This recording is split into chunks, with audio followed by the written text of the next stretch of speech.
Have you ever woken up on a Monday morning after giving everything you had on Sunday and quietly asked yourself, man, was it even worth it?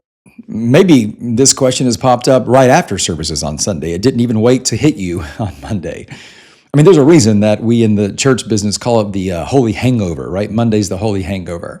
I mean, you have poured yourself into the sermon. You met with a family in crisis. You navigated that awkward volunteer conversation. And then, after all of that, you're left wondering if any of it actually even made a difference.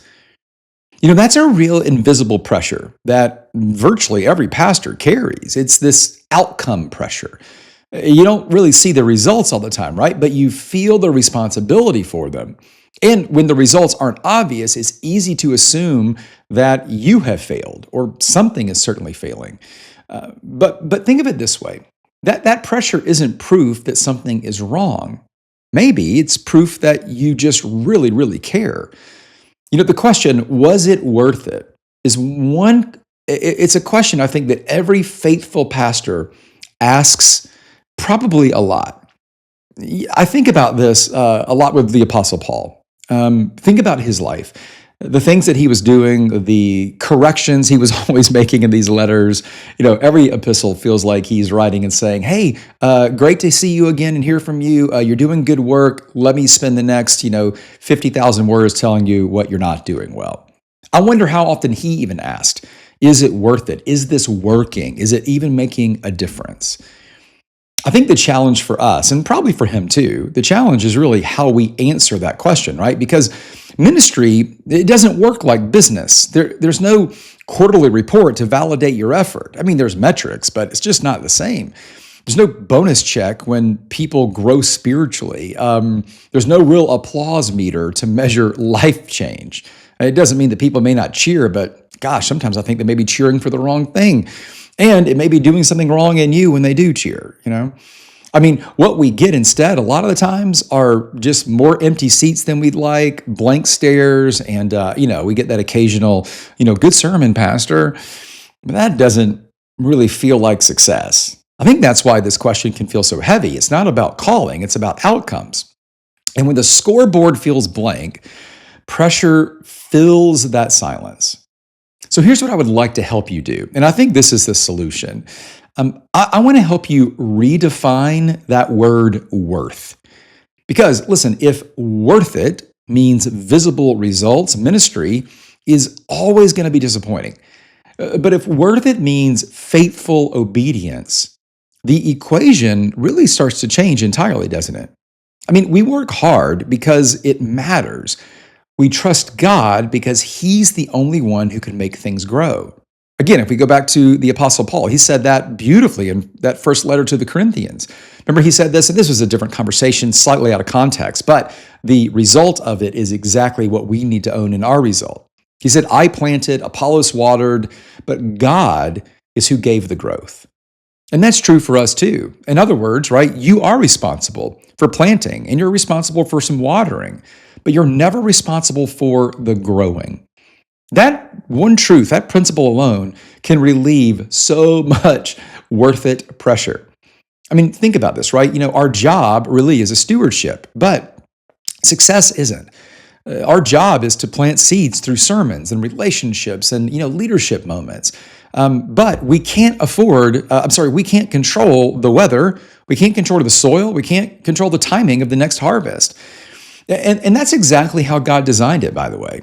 Because if we could control these outcomes, we would stop trusting Him. We may build some bigger, auditoriums, but I'm not sure we'd build better churches. We certainly wouldn't be contributing to the capital K kingdom in the best way. So here's what, if you ever wonder if it's worth it, you're actually standing at really a crossroads of faith in a way. Do you define success by, what you can see in the room or on a dashboard, or do you define it by who you're serving? And that's a capital W, who you're serving. I mean, let me give you 3 practical ways that you can know it is absolutely still worth it, even when you can't see the results. The first thing I would encourage you to do is reframe your scoreboard. Because here's the real win. It's faithfulness. Faithfulness is the win. Obedience really is success, but the impact belongs to God. When you start measuring obedience instead of outcomes, you're going to find freedom. You'll start celebrating your role instead of resenting what's not happening in the room. Number two, I think you got to celebrate invisible fruit. Most of what God does, you and I never really get to see, at least right away. I mean, growth happens, but think about even how a seed grows. It happens for a long time underground. I mean, roots are strengthening before any fruit appears. I mean, the story you'll someday hear may be like about how a message or a moment changed someone's life, but that visible fruit may take months or years of unseen work before you get to see it. So don't miss the hidden joy of growth, that joy of what is kind of under the surface, the roots that God may be allowing to take hold from a seed that God positioned you to plant. And then number three, you just got to trust the long game. God never wastes effort. He often, though, hides results until the time is right. The people that you're leading today, they may not show the change that you've been praying for, but God's word, and I so believe this, never returns empty.